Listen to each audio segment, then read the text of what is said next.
tubos, particularmente los nanotubos, de los cuales están los tipos los tipos zigzag. Se le llama monocapa porque están formados por una capa de carbonos, que es los de tipo zigzag. Los de tipo sillón, a estos que están acá, aquí no se nota mucho la estructura. Pero si ustedes se recuerdan, espérate, voy a traer un lápiz. ¿Alguien lo tiene? ¿Lápiz?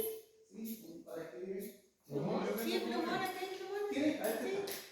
Lo que parece que se empezó a pizarra, no se puede.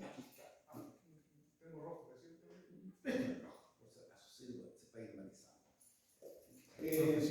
Los que son de tipo sillón están basados básicamente en la estructura del ciclo hexano. El ciclo hexano es sp3. Si ustedes recuerdan, ¿cierto? La estructura del ciclo hexano eran de este tipo. Condición química orgánica. Ese es un tipo sillón. Sí.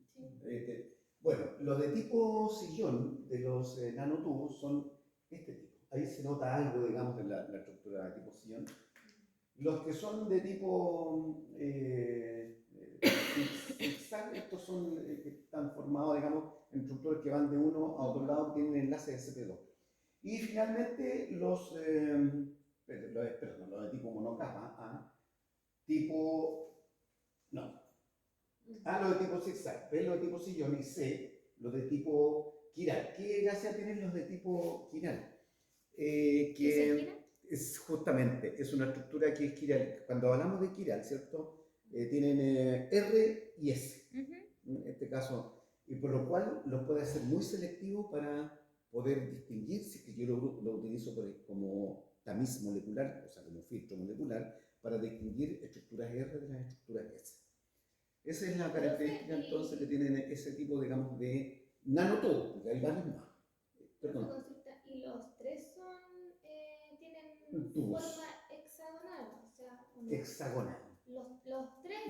Los tres son de tipo hexagonal. Después, ¿cierto? Bueno, ahí están algunas propiedades que yo se las voy a dejar. Algunas comparaciones que hay, por ejemplo, con el aluminio, densidad 2,7 gramos, la velocidad es bastante más bajita, 1,33 a 1,44, y tiene más o menos las mismas propiedades que tiene el aluminio. Miren, yo creo que algunas veces ustedes han visto, particularmente en lo que es deporte, algunos vehículos o bicicletas incluso de alta competición que están hechas de carbono, de fibra de carbono, que son muy livianitas y son bastante claras. Con respecto, imagínate la misma, pero con estructura de aluminio. Bueno, una de fibra de carbono te vale 6 millones de pesos, 7 millones de pesos, te vale lo que vale un auto, no es chiste, y frente a una que vale 1,5 millones, digamos. Pero las características de textura, obviamente de baja densidad, y por lo tanto no tenéis que estar arrastrando un peso adicional en ese ámbito. Son elasticidad, pueden doblarse grandes ángulos y vuelven a su estado original sin que se rompan. Yo lo tomo el aluminio y lo puedo doblar y se quiebra. Pueden activar fósforos con 1 a 3 voltios si los electrones están espaciados por una micra, que son bastante, digamos, o sea, pueden hacer algo. Transmiten, se te dice que la inducción de calor es muy alta, 6.000 vatios por metro, comparada con el diamante, que es solamente 3.320 vatios por metro. Y por Kelvin, que es una forma de medir el calor. Estabilidad térmica estable a las 2.800 grados Celsius, un montón la estabilidad. En cambio, los metálicos, ¿cierto?, que están en microchips, se funden entre 600 y 1000. ¿Cuál es la gracia? Que si yo, por ejemplo, tiro una nave al espacio, hay una zona, en el espacio no hay nadie que te detenga la radiación solar. Por lo tanto, si tengo yo que fabricar algún sistema que, voy a pensar en un satélite, que le tenga que dar siempre la cara al sol, esa cara se va a calentar mucho. Si yo le coloco este tipo de chips, obviamente se va a fundir. En cambio, los basados en el tipo, digamos, de los nanotubos, puede ser estable a 2.800 grados Celsius en el vacío. Estamos hablando del espacio. Y por lo tanto, yo podría monitorear por ejemplo, el espacio y colocar un sensor, si viene un pedazo de piedra, qué sé yo, para poder desviarlo o si está ocurriendo algo en el sol. Esas son las gracias que tienen los nanotubos, digamos, como materiales. Y esto, como digo, son relativamente nuevos. Hace 18 años que salió por primera vez, este es el grafeno, este es el otro era el nanotubo. Se proviene del grafito. Ahora, me van a creer ustedes que el grafeno, eso lo conté en la clase pasada, la primera vez que se descubrió lo hicieron de una forma completamente al azar y de algo que incluso lo podíamos hacer nosotros en la casa.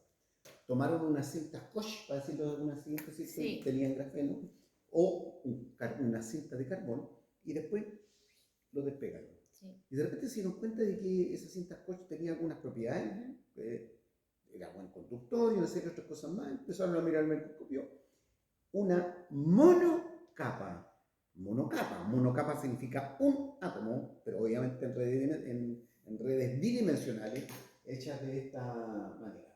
Ahora, aquí la ciencia obviamente no dice esto es una casualidad, aquí hay una causalidad, digamos, ¿cierto? No casualidad. Entonces empezaron a buscar las propiedades, aplicaciones que tenían en medio, por qué cómo se producen, etc. Incluso hay dos científicos, James y Costoya, ganaron el premio Nobel en el año 2010. Esto solamente hace 12 años atrás, eso no es mucho por si acaso. Fue el año del terremoto. Ahí están, justamente en el terremoto, fue el 2010, todavía me acuerdo del terremoto. Ahí tienen ustedes la estructura, ¿cierto?, del grafeno. Es bidimensional. Y como está hecho a partir de grafito, entonces tiene enlaces deslocalizados. Y una de las gracias que tiene es que sirve de conductor de electricidad, porque cuando transmito electricidad, la electricidad no, los electrones no se van en direcciones X. Por ejemplo, yo puedo transmitir en XY. Si transmito con un grafito común, un macro material, los electrones se van en todos los lados y se dispersan. Acá no, se transmiten en una sola dirección. Es como tener una tela con varias pelotitas. Como tener una tela, exactamente. Y no se me va para arriba ni para abajo, que es lo que sí ocurre con el grafito como material conductor. Por lo tanto, la resistencia baja muchísimo. Sirve de conductor de la electricidad. Ahí dice, ¿cierto? Es una estructura laminar plana de átomos de carbono con una red hexagonal. Sin embargo, se trata de un material bastante resistente. Y como le digo yo, las propiedades de transmitir en forma casi bidireccional, no tridireccional, la corriente eléctrica lo hace muy prometedor para esto. Propiedades destacadas del material. Autoenfriamiento, no tengo que estarlo enfriando. Cuando ustedes utilizan mucho el celular y estáis viendo una película o estáis jugando, qué sé yo, el Clash of Clans y de repente se te calientan las manos. Bueno, eso es producto del desierto de la transmisión, entonces se calienta. El computador, si ustedes tocan su computador que tienen en la casa y lo tocan por debajo, cuando están trabajando durante mucho tiempo, notar que también está caliente. Incluso si trabajan en el verano con el computador cuando están acostados, les da calor y de repente se dan cuenta que tienen la placa caliente. Bueno, ¿qué es lo que tienen estos aparatos? Atrás, abajo, ¿cierto? Todos tienen un disipador y un ventilador, incluso. Los gamers, el chico mío es gamer, tiene un sistema con 2 enfriadores. Bueno, le gusta jugar en línea, online, con otros compañeros, estos juegos de estrategia y otros más. Entonces, se calienta en ese ámbito. O sea, yo tengo que utilizar un ventilador para enfriarlo. La gracia que tiene este tipo es que tiene propiedades de autoenfriamiento, se enfría solo. No necesito tener prácticamente un ventilador para... Y por lo tanto, en vez de tener todo este grosor en mi computador, podría tener un computador que tuviera una lámina de este corte. Así de finita. De hecho, ¿han visto, cierto, que algunos computadores son cada vez más finos? Bueno, el uso de los nanomateriales en este ámbito ha hecho hasta unos celulares venden. Creo que Apple sacó una cuestión que una tela. ¿Sí? Supongo que deben ser más caros, ¿no? Por eso son más caros también, porque son materiales nuevos, ¿cierto? Y obviamente el costo de fabricación, que tampoco es barato, entonces tienen adicionalmente el valor. Tiene una alta conductividad térmica y eléctrica, por lo tanto pueden disipar mayormente el calor y conductividad elasticidad y dureza. Resiste 200 veces más que la del acero, imagínense la resistencia. Puede reaccionar químicamente con otras sustancias para formar compuestos con diferentes propiedades. Vale decir entonces que yo a la superficie del grafeno, yo le podría, por ejemplo, pegar compuestos con NH2 y transformar eso en un componente que interaccione con las aminas. Recuérdense que hay un principio básico que dice en la química, no un principio, es una regla que dice que cosas parecidas interaccionan con sistemas parecidos. Lo más común es solventes polares disuelven compuestos polares, solventes apolares disuelven compuestos apolares. Eso es por afinidad. Es una regla, obviamente no es una ley, pero es una regla básica, digamos, en química. Por lo tanto, yo le puedo colocar cosas para que interaccione con cosas que están relacionadas con eso. Por lo tanto, podría separar aminoácidos, por ejemplo, para hacer cromatografía. Vamos a hablar de esto.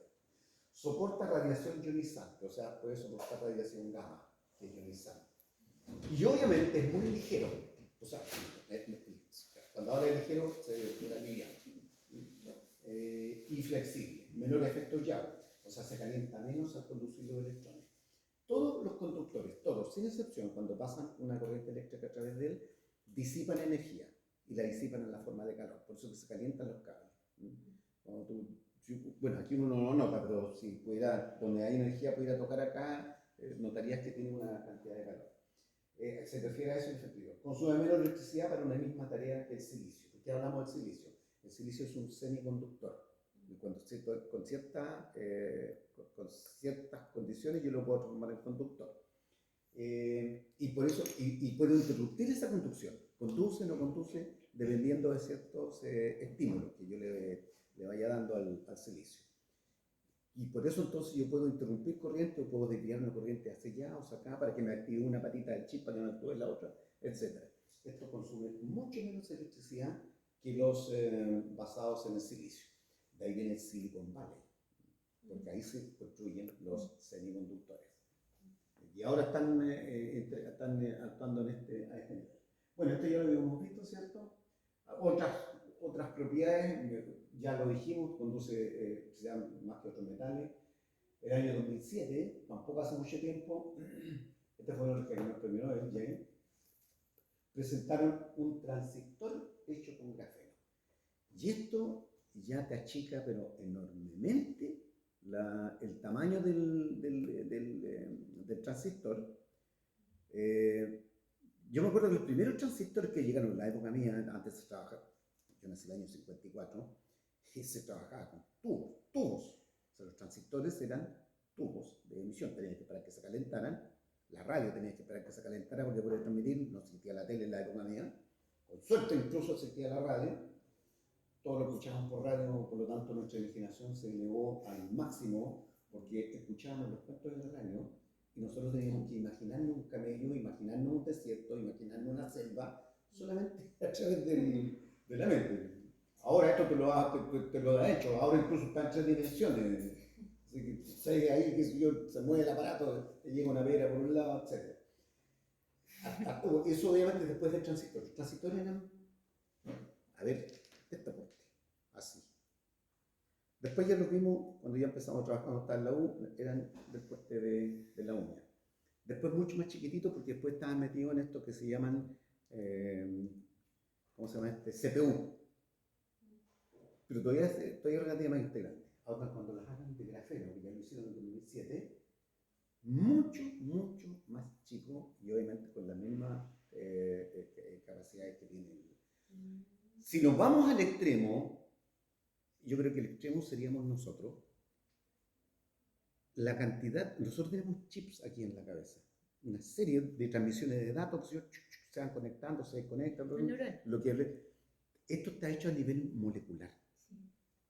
Nuestra transmisión, ¿cierto? Todo a nivel molecular. Son moléculas que interaccionan, hacen la sinapsis, transmisión, esto es de colores, de sabores, que es lo que está haciendo la inteligencia artificial, digamos, y si que ahora tenéis que tener una máquina de este volado para que haga lo que hace un bebé, que no es poco, como tú lo viste con tu hija, ¿ya no? Pero tiene que ser esta máquina, y no, claro, porque como los elementos son grandes, imagínate que tú los vayas achicando, probablemente lo puedas tener después en un tamaño de este tamaño, y que lo que hace un bebé. Pero llegar al sistema atómico, que es lo que tenemos acá, o molecular, como lo tenemos acá, obviamente quizás pueda hacer eso. Ahora, no sé, nosotros todo lo que son olores, gusto, la apreciación, ¿cierto? Encontrar palabras, encadenarlas, darle sentido a la palabra y que esa palabra signifique algo y que incluso lo imagine. Yo aquí tengo una apreciación, digamos, que me sigue rescatando todavía a la vida como nosotros la entendemos, que quizás no lo logre la inteligencia artificial, porque inteligencia artificial significa que te va y te contestan cosas, que te responden fácilmente. Quizás el sentido de las emociones sea casi imposible para ese nivel, digamos, de conocimiento. Porque nosotros sí podemos tener emociones, empatía, mirar a alguien con rabia, con enojo, con cariño, o con amor como lo hace uno con un hijo.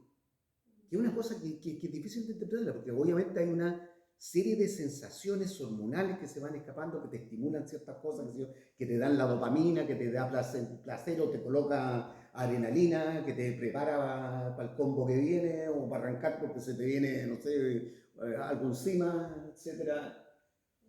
Esa cosa yo no sé si la podrá a ese nivel la inteligencia artificial, porque inteligencia no significa necesariamente sensación. Los animales tienen sensaciones que si yo defiendo, un león o una leona te defiendo el león hasta el último, digamos, aunque se quede sin uña. Y eso, claro. Bueno, hablo, ¿cierto? Volviendo a esto, cómo se va disminuyendo las capacidades que puedan tener estos micro o nanoelementos para llegar a ese nivel, digamos, de recepción. Aquí es cierto, a lo largo de los años los sectores de silicio han ido reduciendo su tamaño hasta los 45 nanómetros. Por lo tanto, la fabricación de Intel y AMD, que son dos empresas, las coloco porque son las dos que están trabajando con esto en los procesos de propaganda, esta última está utilizando para los chips gráficos. En cambio, los transistores de silicio, el máximo de cantidades de 10 nanómetros, lo cual se puede disminuir 10 veces más, ¿cierto? Porque si hablamos de nanómetros, podemos llegar en el orden de los nanómetros para, en vez de 10, o sea, disminuirlo 10 veces, lo que significa tomar este computador, dividirlo en 10 y que sea de este tamaño. Pero dice que dejan de comportarse de forma estable. Claro. El material deja de comportarse. Desde ahí para abajo, ¿se acuerdan de los efectos cuánticos por disminuir los tamaños? Cuando hablábamos, ¿cierto?, de las bandas de conducción. Semiconductores y después no conducían. Después no conducían. Entonces no, tiene un no límite funciona. que es un límite físico. Claro. Límite físico. O sea, teóricamente yo podría hacerlo, pero tiene un límite físico, no puede ser más. Profesor, y si hubiese sido, o sea, si se hiciera lo mismo, ya, De hecho, pero de otro material. Claro. Entonces quizás ahí Y sería ya no es inestable, silicio. claro. Por ejemplo, el grafeno. Por ejemplo, porque usted habló igual del grafeno que se podían Justamente, muy chiquititos. la ventaja del grafeno es que si tú miras el silicio está debajo del carbono. Por lo tanto, si miramos, bueno, ¿por qué el silicio puede hacer esta opción de semiconducción y no la podría hacer el carbono? Está en el mismo nivel. Debajo del silicio está el germanio, si mal no recuerdo, que también se utiliza como elemento semiconductor dopando ciertas estructuras.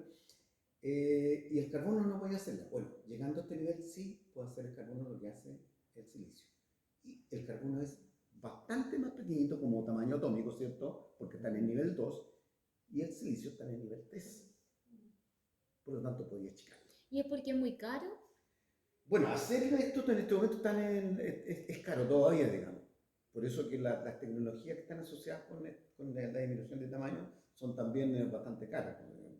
¿Cierto? Esto es una prima que es notaria pública allá el otro día me mostró su último, que le encanta la cuestión de los celulares, a pesar que salió del campo, que de la danía, pero más tecnológica que yo en ese ámbito. Me mostraba, mira la paletita que tengo y te toma foto de aquí con una resolución de no sé cuánto a 15 metros. El mío debo sentarlo hasta ahí para mirar. Ahí tenemos. Otra de las gracias que tienen es justamente la funcionalización en este caso de los nanotubos. Porque yo trato un nanotubo de carbono con ácido nítrico o una mezcla con ácido sulfúrico, yo le puedo incorporar grupos ácidos.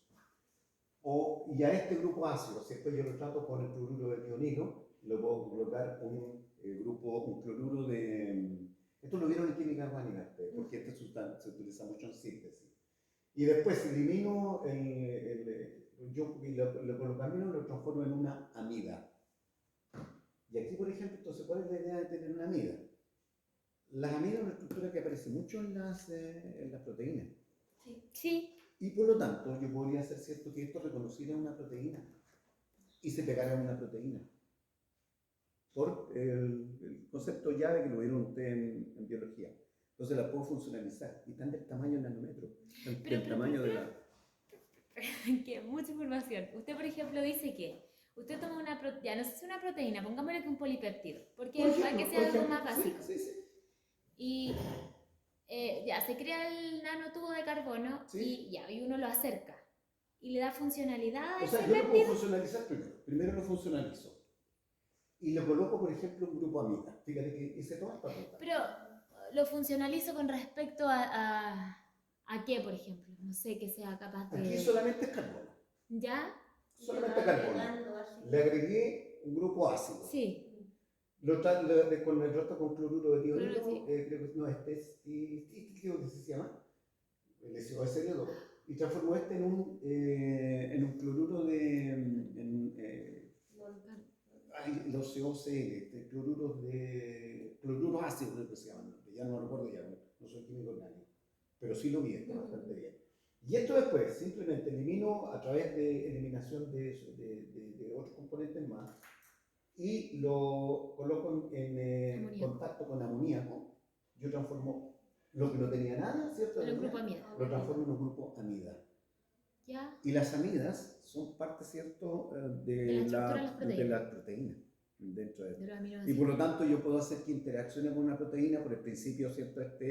Cosas parecidas interaccionan con elementos parecidos. ¿Y qué se podría conseguir con eso? Con esto, yo por ejemplo, lo que podría hacer es lo siguiente. ¿Qué pasa si yo aquí, lo que hablamos del caballo de Troya, que si yo dentro del nanotubo coloco, por ejemplo, yodo radioactivo, para que se me vaya solamente a esa, por ejemplo, coloco, mira, estoy inventando, o no solamente puede ser yodo radioactivo, te puedo colocar cobalto 60, que sea otro, claro, o un fármaco que yo quiero que llegue ahí y que no se me desparrame por toda la piel, porque las proteínas no sé, las músculos también son proteínas, pero hay otras que tienen otras, no sé, la fibra, ¿cierto? De tal o cual que no son estos, entonces yo los podría dirigir. Ya. Esa es la gracia que tiene este tipo de estructura. Aquí estoy hablando con aplicaciones ya en nanomedicina. La anterior, ¿cierto?, eran con aplicaciones en nanotecnología. Claro. En ese ámbito. Solamente para revisar ese tipo. Bueno, ahí están todas las cosas que se le pueden pegar a un nanotubo. Y se me ocurrió otra cosa a mí. Por ejemplo, cuando Aquí, ven esto, como decía el colega mío ese, el que ya elaborar la imaginación. Por ejemplo, yo cuando, por ejemplo, uno habla de la gente que, por ejemplo, no sé, han escuchado que dicen que te van a poner el chip con la vacuna. Entonces puede ser que sea como un marcaje para algunas personas y para otras no. También se podría. Por ejemplo, sí. Poner un chip. Sí. De hecho, nanochip. Nanochip, claro. Todavía. De nanotubos. Claro. Pero no solamente piense que alguien quiere marcar a alguien por alguna situación. Bueno, yo marcaría a un violador, que si yo, ¿cierto? Sí. Lo dejaría para siempre marcado, digamos. Pero estoy pensando en otra cosa. A veces hay enfermedades, algunas enfermedades que están asociadas, y esto yo lo vi en una conferencia, con problemas en la retina y para poder tener buena visión por un fenómeno congénito. Entonces, simplemente lo que necesitaban era encadenar dos retinoles, que no lo podían hacer de ninguna manera, porque no existían las cosas tan chicas para que una cosa se uniera con una parte del retinol, la otra con la otra parte del retinol, y poner una isla. Entonces decían, ahí hay una aplicación para mejorar el efecto en la visión de las personas. Como le digo, una gran, aquí tenía 80, aquí hay que echarse a volar la atención, Ay, echarse qué a volar. bacán. Los chips de los perritos del Por ejemplo, el granito chip de los arroz, perritos, sí. es del porte de un granito de arroz. Sí, de un porte granito de arroz, O pero por si el ejemplo, granito lo tienen marcado. el mismo caso de cuando se hacen marcajes de animales para ver cuánto han crecido. Migración. Por ejemplo, no, también migración, o por ejemplo saber, no sé, ¿te acuerdas cuando nosotros hablamos de las ardillas estas, los topos que andan en el, ¿cómo se llamaban? Ya por Cuando hicimos lo cuando de sentamos con animal, mi el profesor tucutuco, favorito. Ya, tucutuco. Entonces, del Maule. sí, Ya. hablamos y el tucutuco del Maule, que es como un roedor. ¿Ya? Teníamos que estudiar la población de Tucutuco del Maule en un lugar específico. Entonces teníamos que ver cuánto crecían, cuántos nuevos habían en el mismo lugar, Ya. después de una serie de tiempos, por ejemplo meses. Y como uno no los podía andar siguiendo, digamos, como No, persiguiendo claro. todo el rato, No, para nada. les ponían como un chip Y de- de seguimiento y cuando uno los veía como por una cámara, ¿Ya? se ¿Ya? veían cuáles eran. Ya. Entonces quizás también tiene que ver con eso Bueno, mismo. ahí va, pues. Ahí tenía otro cierto estudio de poblaciones. Particularmente cuando hay Estudio de estudios poblaciones. de poblaciones para tú que tengan alguna vulnerabilidad. Claro. Cuando me refiero a vulnerabilidad, por ejemplo, cambio de suelo de uso de un terreno. O sea, antes plantaban trigo y después plantaron, no sé, árboles. Y por lo tanto hay migraciones, ¿cierto? Entonces, cómo migran, cómo se mueven, si son capaces de moverse o no en ese ámbito. Estudio, como digo, se quiere echar a volar la mente, ¿no? Para poder... pero ahí ven todo lo que se puede hacer, digamos. Mira, esto fue una publicación, aquí está abajo, ¿cierto? El año 2007. En portugués. Claro, es reciente, como digo, dentro de lo que están ahí. Bueno, aquí hay otras más, aquí hay distintos tipos de... aquí están ya, no tuvo, ¿cierto? En su estructura, distintos tipos, digamos, de esquema de producción, de grupos carbonilos en las paredes laterales. Ahí están los grupos carbonilos en las paredes laterales. Aquí tiene este sería un ácido, espera, cuando tú tomas el ácido, ¿cómo se llama este? Voy a colocar un ejemplo, SH3, CO2H más NH3, ¿cierto? Se genera el CH, cuando una neutralización. Ah, CO2, ya. NH4 más. Ácido con base. Un ácido, claro, una sal. Claro, una sal. Una sal. Entonces, cuando puedes generar la sal, ¿qué gracia tienen las sales que no tienen los compuestos covalentes? Que son disolvibles. ¿En? Que son en agua. En agua. Son disolvibles. O sea, tengo son esto, solventes disolvibles. Suponte que esto sea un ER. En el caso del ácido acético sí se disuelve, pero suponte que sea un ER, es distinto. Donde la solubilidad, a pesar de tener un grupo ácido, es baja. Si yo lo transformo en una sal amónica, lo puedo disolver en agua. Sí. Entonces, ¿qué es lo que puedo hacer yo? Me tomo un vaso, lo echo en la fruta y tengo los nanotubos adentro del... ¿Qué es lo que sería, ¿cierto? ¿Y qué sabor tendrá eso? ¿Sabor metálico? No tengo idea. Bueno, ¿hay algún remedio bueno, no? No. No sé, el único remedio bueno que encuentro yo, a ver, no sé, el limón, el yeso. O sea que perfectamente podrían matar a la humanidad con los nanos. Oye, ¿escucharon la noticia ayer de este hongo, Como del hongo conspirativo. que transforma a la gente prácticamente en un zombie? Sí. Y es verdad, Sí. De hecho, es un hongo ayer que le es mandé mortal. un video, Ah, pero eso te lo pero es de una película que dicen que hablaba un epidemiólogo que decía que no había que tenerle miedo ni a las bacterias ni a los virus, porque eso no era lo que iban a terminar con la humanidad, sino los Sí. hongos. Porque el hongo transmitía su veneno y podía controlar al organismo desde adentro, sí, y hacer que tuviera alucinaciones Usarlo como como huésped, digamos, claro. y más Hay encima un una- huésped transmisor. Hay una película que no pues es la Una serie. la serie la nueva, ¿cómo Sí. se llama? De las ¿Walking Dead? No, Walking no, Dead. de las Sí, que de así repente se yo lo llama. veo. Ah, yo igual veo Walking Dead. se supone que es una serie de un juego donde es un hongo que partió, se mezcló con un tema de harina y como la gente comió pan con la harina Ah, contaminada, obvio. Sí. después el hongo le crecía como dentro de las personas y tomaba control de la persona. De hecho, cuando uno hace pan, se supone que fermenta el... Sí, pues, bueno, de hecho hace fermentar con hongo, Sí, digamos, con un hongo hongo. es que te hace fermentar la... Cuando es masa madre. Bueno, eso apareció ayer, lo vi en la noticia y dije, esta cosa no estaba lejos. ¿Qué Es más, cuando se hablaba, que se dio de vuelta, porque mi chico es fanático de esta oportunidad así, media, entonces... Bueno, yo igual, yo no tengo líos con lo mismo. Y ya hablábamos de esto y yo pensaba, sí, pues esta cuestión es posible, digamos, de que exista algún medio, en este caso un hongo, ¿cierto? O un vector, para decirlo de esa manera, que pueda transformar este tema, digamos, y generar alguna reacción. De hecho, ya está pasando. A ver, a diferencia de los virus, yo creo que el hongo es menos móvil que un virus, quizás. No sé, yo no soy biólogo, pero en virus tú estornudas y saltan Claro. virus para todos los lados, digamos. De hecho, por eso usamos mascarilla. Claro.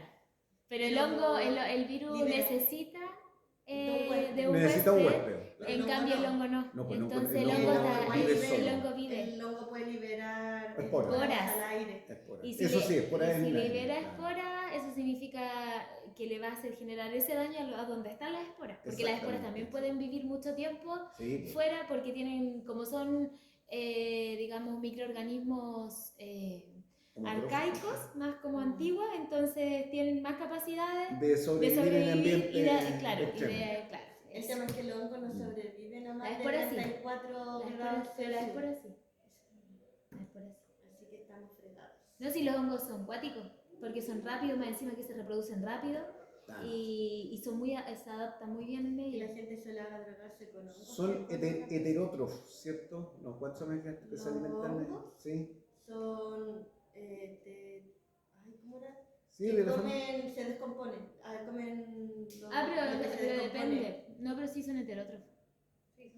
Son heterótrofos. Heterótrofos, claro, si no estaba, digamos, que alguna vez trabajé con Los temas heterótrofos así, y pero también no. son, como dices tú, lo Que mismo. descomponen. Sí. Descomponen los... Claro.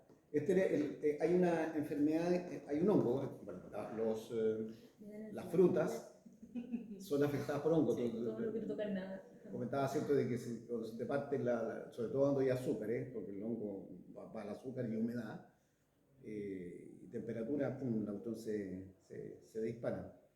Y hay un hongo que ataca los tubérculos, papa, zanahoria, rabanito, etc. Y para combatirlo se le agrega otro otro hongo, no sé si un Bacillus thuringiensis, creo que no sé si será la familia o no, pero otro hongo, que no tiene efectos en el ser humano inocuo, pero es colonizador.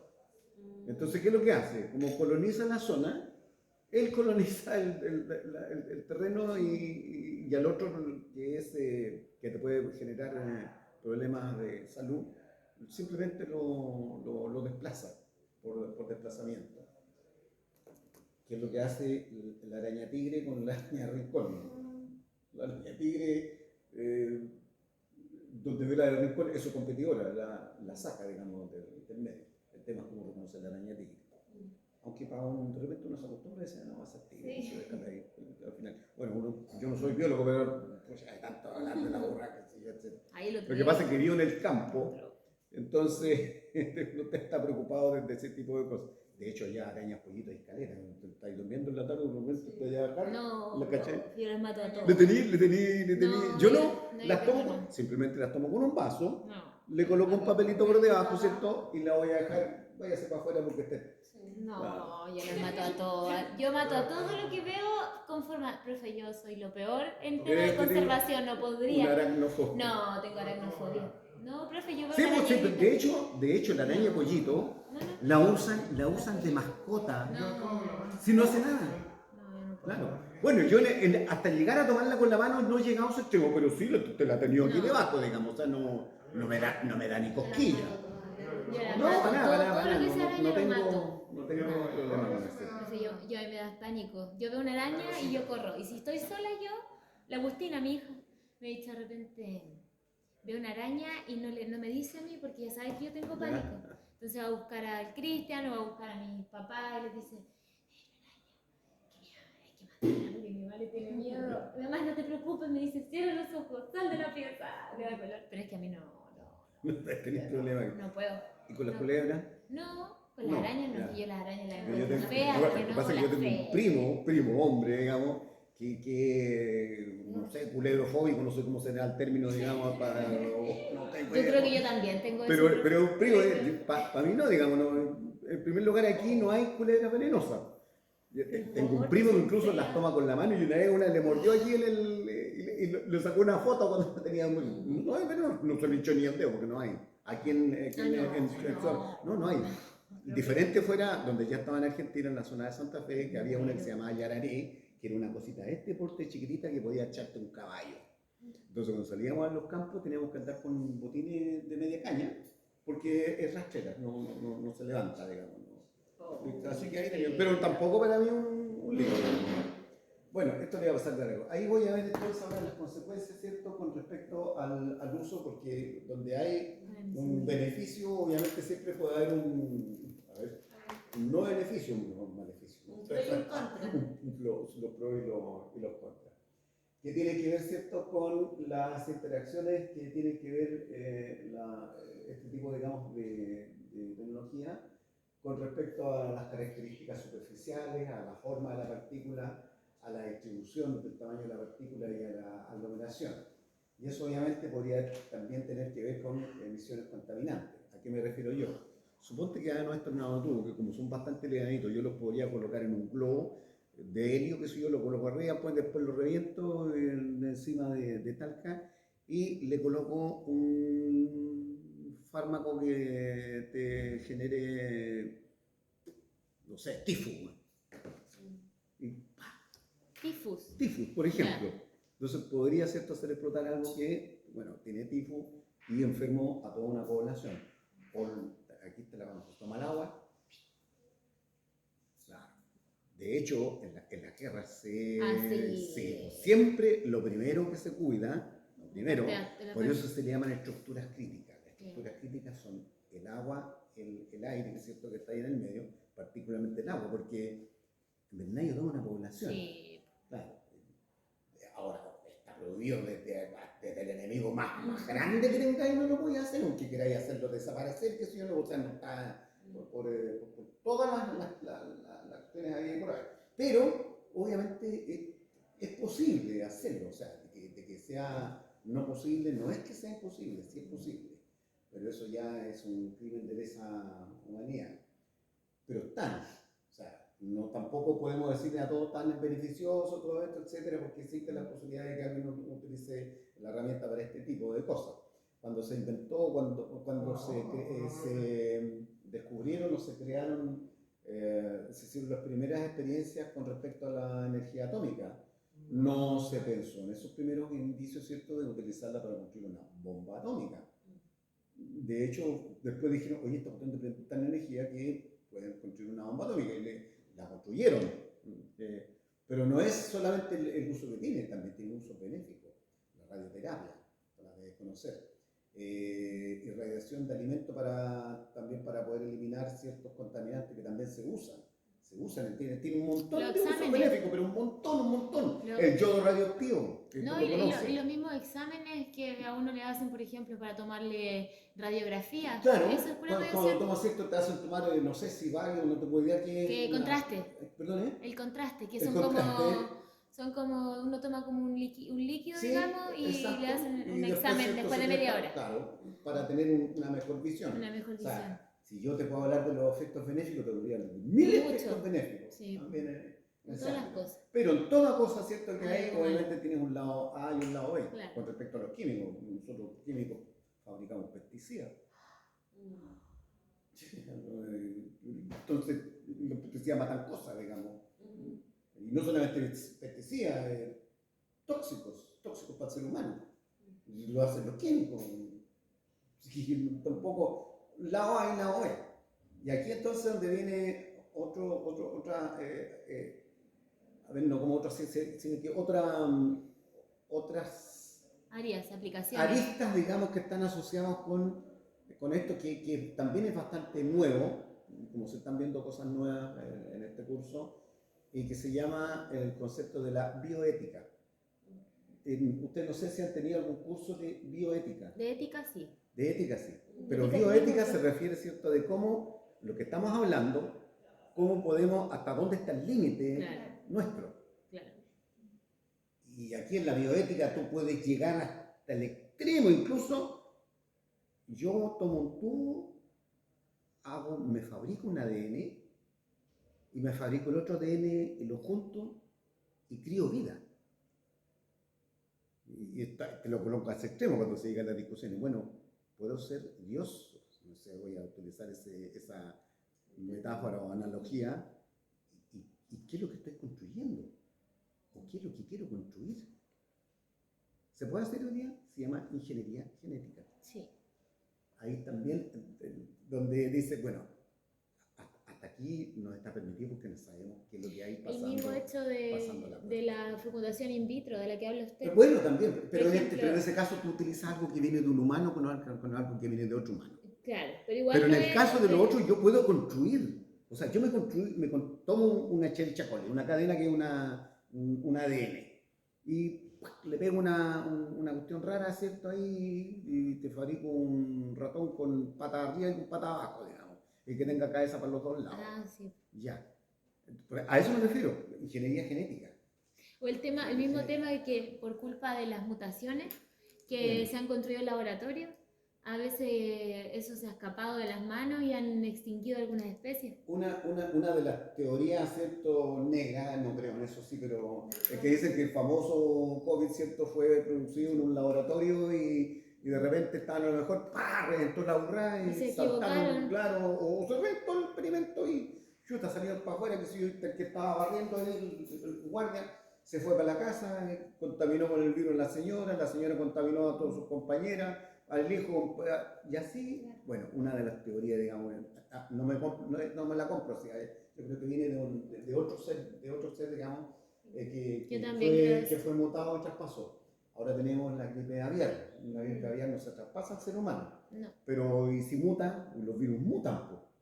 Y de repente encuentra la mutación, y lo puedo meter dentro del... Lo que pasa es que para que pase eso, igual, o sea, digamos, dentro de la misma especie podría pasar más fácilmente porque no es tanta la mutación que tiene que hacer, digamos, entre comillas. Porque, por ejemplo, entre nosotros mismos el COVID mutó. COVID mutó, pero era porque se traspasaba dentro de los seres humanos. Claro. Y entonces tenía que sobrevivir ahí. Claro. Pero que ese virus tenga carácter zoonótico, como se llama, que cuando pasa de los animales al ser humano, igual requiere muchos cambios en su estructura y en tiempo, claro. Harto tiempo. Pero puede SIDA ser. Pasó desde un mono. Desde un mono, sí. Bueno, es un homínido, ¿cierto? El mono es un, no sé, homínido, no tengo idea cómo se llama. No soy biólogo, como digo yo, pero por lo menos tenemos un cromosoma menos nomás que el mono. ¿Nosotros tenemos cuántos cromosomas? 23 pares. 24, 48. No, tenemos 46. Pero no, tenemos 23 pares. 23. 46 ¿Sabes cuánto tiene el mono? 12. Tiene 22. O sea, 11, 12. Ahí está. Claro, 11 por 2, 11 pares. Tiene uno menos que nosotros. Y la diferencia entre el mono, y una de las diferencias particulares entre el mono y el ser humano, es que nosotros podemos transmitir verbalmente, ¿cierto? Con experiencia o con señas, puedes transmitir tu experiencia. El mono a lo mejor ve que con un hueso puede partir una nuez, y el otro repite, digamos, podría ser una forma de transmisión.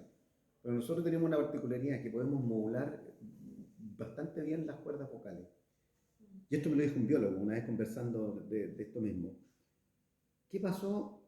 ¿Cómo pasó de mono a el homínido, el hombre, ¿cierto? El primero. Uno de esos genes mutó por alguna razón y se partió en dos. Y al partirse en dos, hizo que su estructura vocal pudiera emitir sonidos más diferenciables. No solamente sonidos culturales,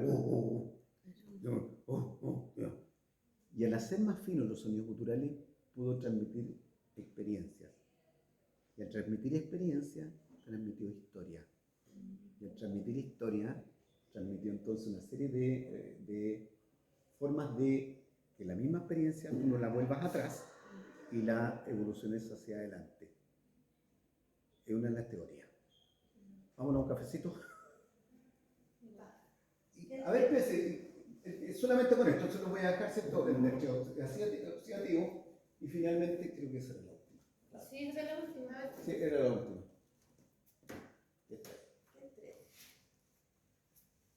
Y con esto entonces después vamos a ver ¿cierto? Las cosas que se pueden hacer con respecto a nanotecnología. Vamos, chiquillos, a la... Pero la clase después, ¿qué falta? Pero vamos a ir a un rato. ¿Usted quiere? Oye, hay que parar esto, ¿no? Parece que sí.